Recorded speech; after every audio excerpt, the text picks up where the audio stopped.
From Hollywood, it's time now for... Johnny Dollar. Ted Orloff here. Orloff, Los Angeles? That's right. Tri-Western Indemnity Company. Well, hi, Ted. Look, are you free to come out here in a hurry? What's up? A Wayward truck. A Wayward? That's right, truck. Lost, strayed, or stolen? That's what I hope you can find out. It's a big one, insured for nearly $20,000. That is a big one. And aboard it when it disappeared was the driver. Insured? For $10,000. And a cargo of copper tubing worth $9,500. Also insured. Holy. Ted, I'll grab the next plane.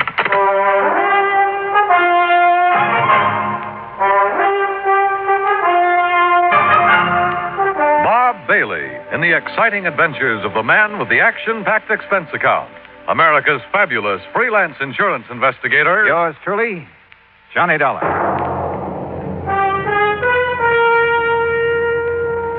And now, Act One of yours truly, Johnny Dollar.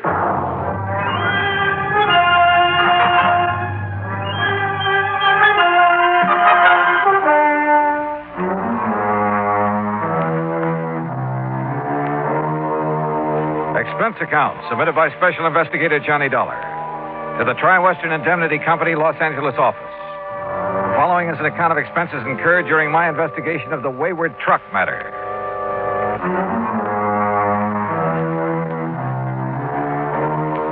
Expense account item 1, $194.65, airfare and incidentals, Hartford to Los Angeles, California. When my plane set down at the International Airport shortly after 9 a.m., Ted Orloff was waiting for me. He led me on out to the parking lot. Here we are, Johnny. This car right here. All right. Go on, hop in. Okay. You reserve a hotel room for me in town, Ted? Huh? Why? Well, after all, I've been sitting up in a plane all night and wouldn't mind a chance to shower and slick the whiskers off my pussy. Change clothes. Don't want to take the time. That's why I'm glad you could make it out here right away. See, this thing only happened Wednesday night. Well, just what did happen, and who suffered the loss? And how about stopping somewhere so I can grab some breakfast, huh? Sure. Find a place along the way. Like I told you, Johnny, a truck loaded with $9,500 worth of copper tubing has disappeared. What kind of tubing? The kind they use a lot of in building airplanes, that sort of thing. Go on. It was shipped from Marlowe Copper Products over in East Los Angeles. That's where we're heading. Marlowe's a big jobber, distributor. Okay, so what happened? Well, late Wednesday night, a driver by the name of Jackie McAllen was scheduled to haul this order of tubing over to the Belden Aircraft Corporation over in Victorville. That's about 100 miles east of here, out in the desert. Yeah, I know. So? Well, the truckers usually drive that route at night, not only because of lighter traffic, but to avoid the heat during the daytime. Brother, you can say that again. Yeah. Well, anyhow, right after midnight Wednesday, 12:05 to be exact, Jackie signed out of the Marlowe warehouse with his load of copper tubing. Yesterday morning, Friday, Belden Aircraft was screaming for it, wanting to know why it hadn't been delivered as promised. Just disappeared? Just disappeared. Hijacked, obviously. And the driver? Any word of him? Nothing. Well, what kind of a market is there for stuff like that out here? Plenty of market for it. Not only because it's expensive, but it's hard to get, too. Especially for some of the new little companies that have sprung up around Palmdale and Lancaster, out that way. Yeah, didn't Lockheed just build a plant out there? Lockheed, Belden, a lot of the big ones. And they subcontract work to the little boys. That's why nearly $10,000 worth of copper tubing would be worth its weight in gold to those little plants. Well, then it's a wonder there isn't more of this kind of hijacking, if that's what it is. What do you know about the driver of that truck? Jackie McAllen is as honest as the day is long. Yeah, who says? His employer, and he should know. Jackie's been driving for Marlowe Copper Products for years. They trust that boy with a load of pure gold. Yeah. What's that mean? Yeah. Man might have some trouble selling off a load of pure gold. Huh? But if what you say is true about the demand for copper tubing in this area... Oh, now, wait a minute. Well, every man's supposed to have his price, you know, Ted. Look, Johnny, I see what you're driving at, all right, but not Jackie McAllen. You sure? 10,000 is a lot of money. Wouldn't be worth 10,000 sold undercover. Jackie would certainly know where to sell it, though, wouldn't he? Johnny... And why hasn't he showed up? I'll tell you why. Because he's probably been killed. Item 2, $1.75, breakfast for me and a cup of coffee for Ted Orloff on the way into Marlowe Copper Products in East Los Angeles. I was amazed at the way this industrial area has grown in the past few years. The Marlowe operation turned out to consist of a small office and a couple of warehouses. Marlowe himself was a tall, lean man of about 50, very much on the ball. Yes, sir, Mr. Dollar. It's as simple as that. Now, Willie here is the night watchman. How do, sir? Hi, Willie. According to Willie's clock and the shipping order and the manifest, Jackie McCallion signed his load out at exactly 12:05. And that's the last we've seen of either of them. He took off alone with a load worth $10,000? $9,500, yes. Well, isn't that taking quite a chance? Well, he's done it many times. Mr. Marlowe, how much does this Jackie earn a week? Well, that would depend. Anywhere from 100 and... Oh, now, wait a minute. If you're thinking what I think you are, you're wrong, Dollar. You're dead wrong. Just as I said, Johnny. Sure, why, I'd trust Jackie with my own life. And believe me, whoever's done him in, well, he's going to have to deal with me. I'll see him hang. Well, what makes you so sure he's been done in? Well, it's the only thing that could have happened to make him give up a shipment of goods. A hijacker'd have to kill him. And whoever did this to Jackie... Tell me, do you think there's any possibility of his having been approached beforehand by hijackers? Perhaps threatened into turning the shipment over to them? No, not a chance. He would have told me of anything like that immediately. If he had time, maybe. Who's working on the case now, Mr. Marlowe? The L.A. Police Department and the Sheriff's Department of every county in Southern California. Are all your trucks like those two I see out the window there? Jackie's was. We got 4 of those big singles. Did have. Now it's 3. And 3 big tractor-trailer rigs. Mm-hmm. A truck like one of those is a pretty big hunk of stuff to just disappear. Willie. Yes, sir. Were you on duty Wednesday? Yes, sir, I was. Did you notice anything unusual about Jackie that night? Why, no, sir. Not that I noticed. He came to pick up his truck alone, huh? I didn't see nobody else with him. Well, did he look worried, anything like that? Well, not that I could see, no, sir. And he didn't say anything that might have indicated things weren't as they should be? Not that I heard, no, sir. Just exactly what did he do? What the driver always does, come in, signed up the manifest, putting down the time, and then drove off with his truck like always. Nothing unusual at all. Not that I saw, no, sir. Mr. Marlowe, where did Jackie live? Somewhere over on West 3rd Street. He lived alone. Naturally, the police looked for him there first thing. May I have that address, please? I'll have my secretary get it for you. You all through with me, boss? Yes, Willie. If you're going to work tonight, you better get some sleep. Go ahead. Yes, sir. Thank you. And believe me, nothing's going to happen to anything this time. If I were you, Mr. Marlowe, I think I'd have more than that for a night watchman in a place like this. Just what were you thinking of, Mr. Dollar? Jackie's address, I mean. Look, if the police and sheriff's offices haven't been able to turn up anything, well, in spite of what you said, there's always the possibility of collusion in a case like this. Between Jackie and whoever stole that truck? Oh, no, sir. There's always the possibility, voluntary or otherwise, if Jackie was in with the hijackers, even against his will. I wouldn't believe it. But it's a possibility, whether you want to believe it or not. For one thing, how would the hijackers know when and how the shipment was to be made? From any one of a number of sources. The man who supervised the loading here, for instance. Oh. Red Kingsley, or almost anybody in the place, or just as easily anyone over at Belton Aviation in Victorville. Belden would know exact time of departure from this warehouse? Well, no. Close timing in a hijack operation is usually pretty important. But they knew the stuff was due at their plant early Friday morning. They've been hollering for it ever since. I'll lay my money on the tip-off coming from this end. Now, has the route between here and Victorville been thoroughly gone over? By the police. And they found no sign of either the truck or this fellow Jack? That's right. The truck, of course, could be disguised, new coat of paint, that sort of thing, often done. But no body, alive or otherwise? No. So how do you plan to proceed? Well, if Jackie was forced to participate... And I'm sure he wasn't. Then I don't know. Let me have that address, huh?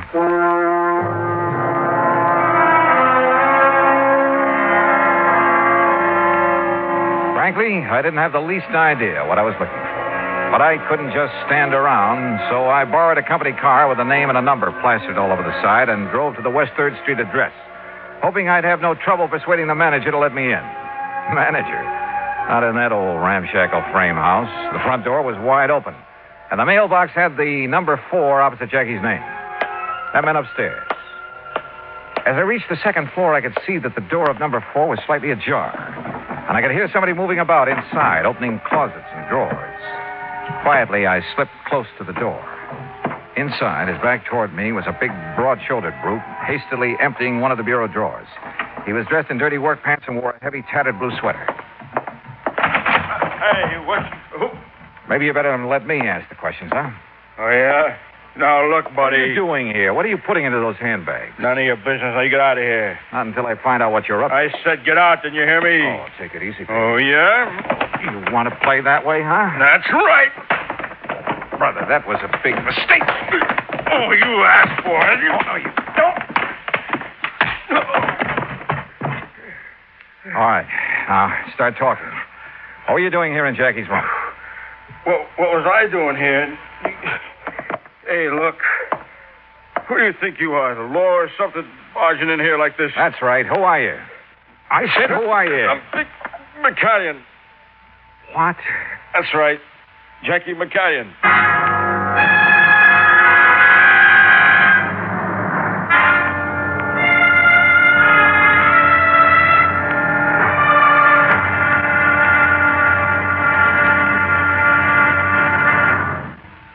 Act two of yours truly, Johnny Dollar, in a moment. Our flag now numbers 50 stars, and behind each star there stands yet another flag representing one of the 50 states. New Jersey's flag was created at the direction of George Washington. In 1779, General Washington directed that the New Jersey Continental regiments wear coats of dark blue with buff-colored facing. This was done as a tribute to the former ruler of these colonies, the Dutch, whose national colors were buff and blue. Later, he instructed that the field on the flag of New Jersey should be the same buff color, and the state coat of arms in blue be placed upon it. The state's motto, reflecting the aspirations of all who came to these shores, is also inscribed on the flag: liberty and prosperity. This flag was displayed proudly before the combined American and French armies at the surrender of Cornwallis's army at Yorktown. New Jersey's state flag, the flag of the third state to enter the Union, was adopted on March 26, 1896. Now, Act two of yours truly, Johnny Dollar, and the Wayward Truck Matter.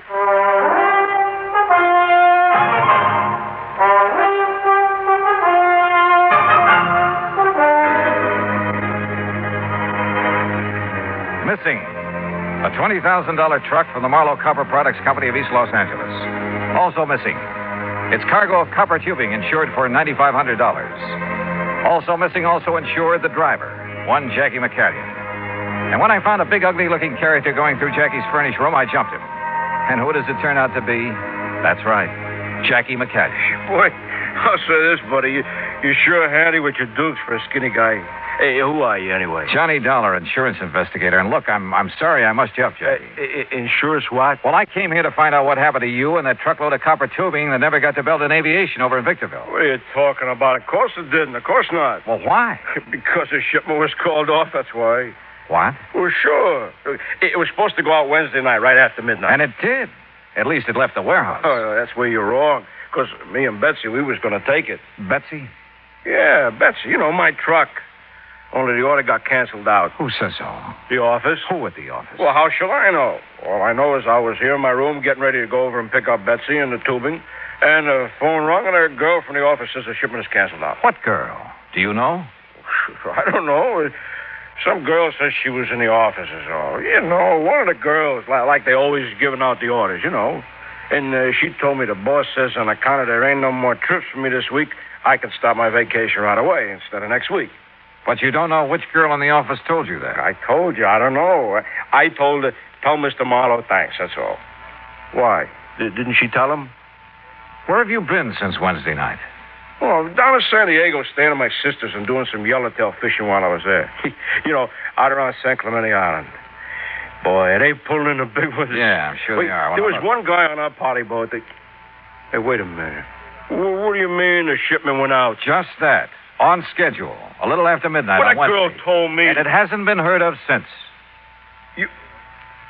You mean it went out in my truck? In Betsy? Who took it? According to everything we know, you. Oh, no, sir. By midnight Wednesday, I was halfway to San Diego in my car. Look, you ask my sister down there. I got there before 1 a.m. Call her up and ask her. Go ahead, call her. You're sure of that? Oh, sure, I'm sure. And if some dirty guy took my Betsy out, I'll kill him. Don't nobody ride Betsy but me. Well, what were you doing when I came in here? Packing those bags in such a hurry. What for? My vacation. What's the matter? Don't you hear good? Hey, well, look, mister. If somebody took my truck out... Okay, Jackie, okay. Calm down and come along with me. Where? We're going back to Marlowe Copper Products to talk with a couple of people. Maybe do a showdown. Jackie?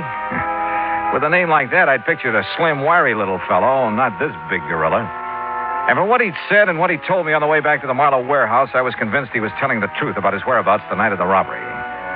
But then, who could possibly have been a close enough double for Jackie to fool the watchman? Or had the watchman been trying to fool me and the police? And why? Or could Marlowe himself have somehow contrived to? But again, why? And if Marlowe was up to something, well, he'd have been smart enough to put or at least keep Jackie out of the way. Mr. Dollar, did you find Jackie? Hi, boss. Hey, what's going on around Jackie, here? thank heaven, boy, you're all right. Oh, sure, I'm all right. We thought you'd been killed or something. Oh, me, killed? Where'd you find him, Dollar? Where's the truck? Hey, boss, that's what I've been trying to find out. Only all this guy here does is ask me questions. Well, the important thing is you're all right. I didn't tell you this before, Dollar, but Jackie's as much a part of this business as I am. Come on, You boss. started out with me in the beginning when I didn't have a penny to my name. Worked 7 days a week, night and day, helping me build up this business. And you've kept him just a truck driver? What do you mean, just kept me a truck driver? That's the way I like it. Oh. Yeah, even the big retirement he made for me. I don't want that. I just want to keep on driving the truck, just like I am, and maybe go fishing now and then. That's what I like, and I'm happy. Thank God you're still all right. Hey, but what about Bessie? Yes, Dollar, what about the truck? Any ideas, any leads? Mr. Marlowe, I want to talk to that night watchman of yours again. Oh, Willie? That's right. Let's just hope he hasn't skipped town. Skip town. Would you see Dollar. if you can locate him, get him down here? Well, of course. You think he was involved in the hijack operation? Well, let's get him in here, if we can, and we'll see.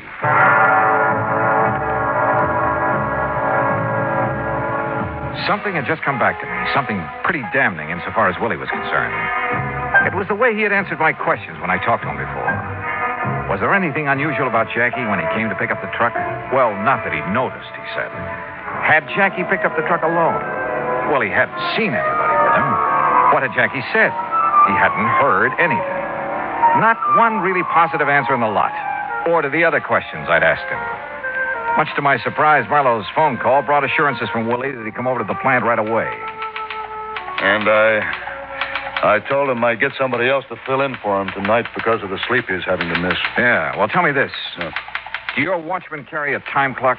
That's right. There are punch key boxes located in a dozen or so spots all over the warehouse and one in this office. They register on a paper dial on the time clock, Yeah, sir. that's right. That way there's a record of what time he reaches every station on his nightly round. Would you get me that record for Wednesday night, please? Well, of course. And while you're at it, I'd like a copy of the shipping order and the manifest for that truckload of copper tubing. I'll have my secretary get them for you. By the time his secretary dug the punch clock record out of the files, old Willie arrived, looking somewhat the worse from lack of sleep, but apparently willing to cooperate in any way he could. I took him out to the watchman's booth, which was just inside the warehouse gate. Yes, sir, Mr. Dollar. This here's my own private office every night. And this is where you were when Jackie McCanyon came to pick up his truck Wednesday night, huh? Well, now, where else would I be? Well, now, that answer is just as definite as the ones you gave me before, Willie, and it won't do.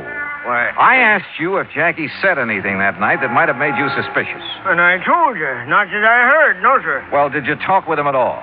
Well, no reason to. There were just the two of you here in the middle of the night. Yes, sir. And you didn't even say hi to each other?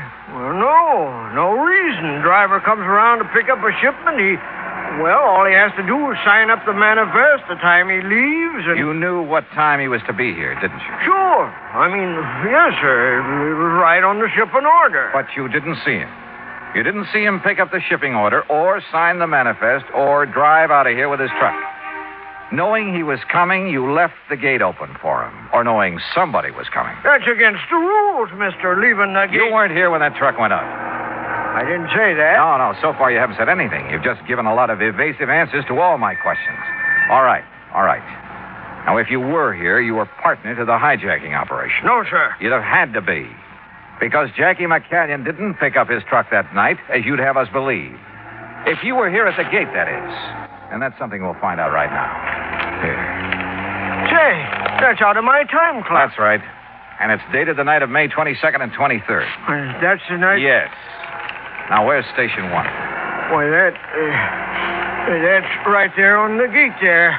And that's the key I use to punch my time clock. Every single night, right on schedule. And I don't know what you're getting at, young All fella. right. Just listen to me and answer my questions. Station number 1 was punched at 11:41. If that's what it says, that's what it was. Now, where's number 2? Well, Now, look, I don't like the where way... is number 2? It's the big double doors back in the warehouse on the right. But now you look here. 11:47. You must walk pretty slowly. Well, of course I do. I look around. I make sure that everything's all right. Okay. Now, where's number 5? Come on, number 5. On the back gate, way around the other side of the warehouse. Yeah. A good quarter of a mile from here. And according to this time clock record, that's where you were at exactly 12:04 that night. And, brother, I'd like to see you do a quarter of a mile around these buildings in less than a minute to get back here at exactly 12:05 when you claim Jackie signed out that truck. Well? You're right, Mr. Dollar. Yeah? Which way am I right? I wasn't here. I left the gate open for him, like I often done when I wouldn't be right there for a night shipment. Like you often did. Don't you see? Nothing like this ever happened before. And when I seen his name on the manifest, I knowed that You weren't here when the truck went out, so you don't know a thing. I mean, I thought Jackie took it because I left the catch on the main gate so it looked like it was locked. You ever done that before? Well, not for Jackie. He was always too close to the boss. Or he and the boss. Yeah, I know all about that. But I have for the other boys. Yeah. Jay, you've left this whole place wide open for anybody who wanted to come in and take anything he could lay his hands on. And this time it was a $20,000 truck with a $10,000 cargo. Willie, you're in trouble. Plenty. I questioned him further and got nothing more than a few tears and a plea for mercy, and then I turned him over to Marlowe. Willie was his problem now. But my own was still far from solved. I wasn't any closer to the missing truck and its cargo than I'd been when I arrived. Expense account item 3, $220, lunch for Jackie McCallion and myself at a lunchroom around the corner. We were on our second cup of coffee. Your boy, that was a good donut. Oh, sir, Mr. Dollar. And the more I think about it, the more I say that outside of them pretty girls in that boss's office, the only ones to be sure what time that shipment was to go out was Willie and Red Kingsley. Kingsley? That's his car I used. Yeah, that's the guy. He's in charge of all the shipping. Well, how much do you know about him? Well, I don't know. After all, he's kind of over me. I thought your only real boss was Mr. Marlowe. Well, he is. You just bet he is. And he's the best friend I ever had, too. But if I don't keep my place around the plant, keep subordinating to the guys that are foreman and stuff, what do you think would happen to the morale around the plant? Well, tell me about Red anyway. Dollar, Mr. Dollar. Mr. Marlowe? I just got a call from the sheriff's substation in Victorville. Yes? They've picked up some of that shipment of copper tubing. You see, we put a stamp on every piece. Then whoever hijacked it is already getting rid of it. Yes, but so far nobody's admitting where they got it. It's at Air Metals Company and Stress Products Incorporated, both near Victorville. You want to check on it? Use Kingsley's car again. Right. Hey, you want me to show you the route? Okay, Mr. Marlowe? Sure, Jackie, go to it.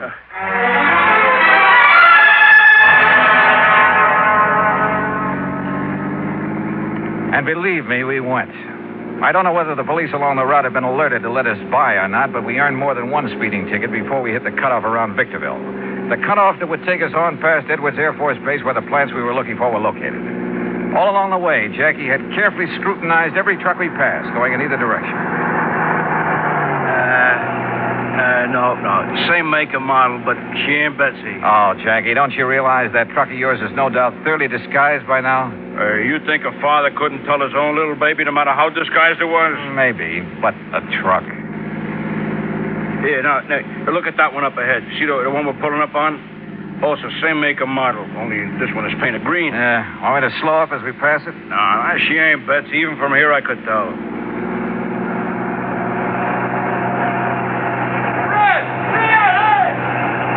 What did he say? Well, I didn't quite... Hey, wait a minute. That's Betsy. You sure? That paint job looks pretty old. That's Betsy. I know by her sound. You stop and block her off. Hey, Red. That's what he shouted. And this is Red Kingsley's car with the company name all over it. Yeah, that's why he thought we was Red when we passed him. Sure, and look, he's catching up on us. Well, he sure knows we ain't Red by now. Hey, look out! He's going to pile into us. He's going to ram us. Holy, hang on!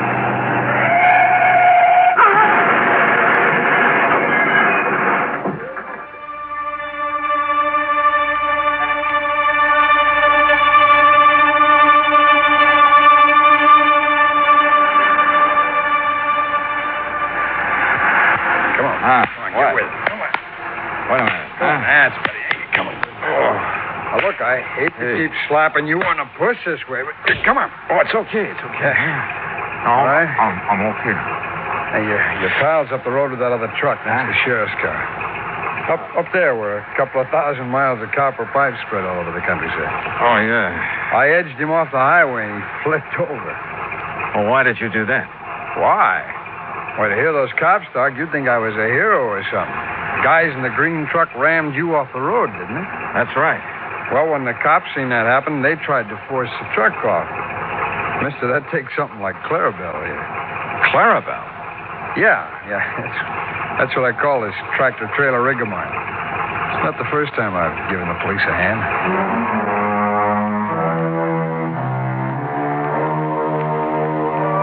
Yeah? They've given a lot of people a hand, those boys who drive the big interstate trucks and trailers. They're a pretty fine bunch to have on the road.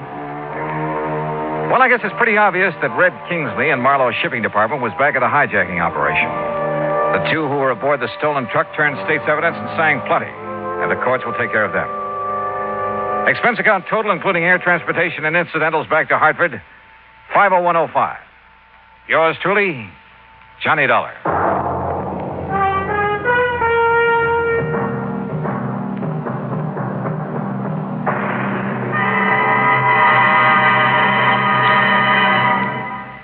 Now, here is our star to tell you about next week's story. Next week. Well, if you think a sudden case of complete amnesia is any fun, you're wrong. Because it happened to me. Join us, won't you? Yours truly, Johnny Dollar.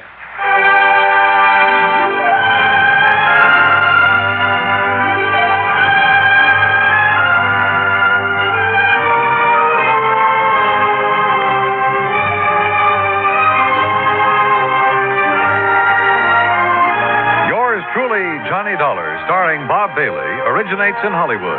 It is produced and directed by Jack Johnstone, who also wrote tonight's story.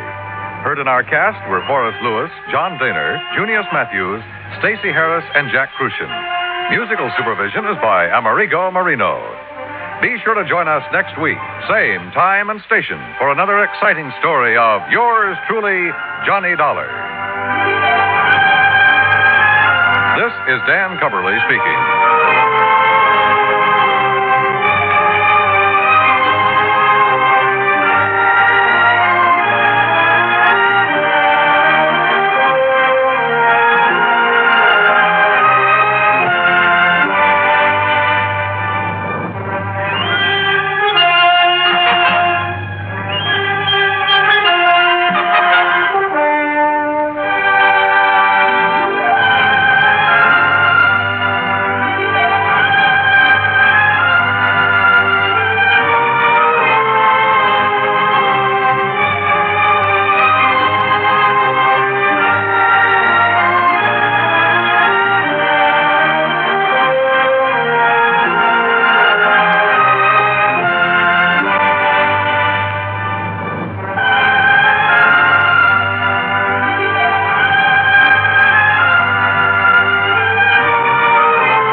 You've been listening to the OTR Gold Network. Find more classic radio at otrgold.com.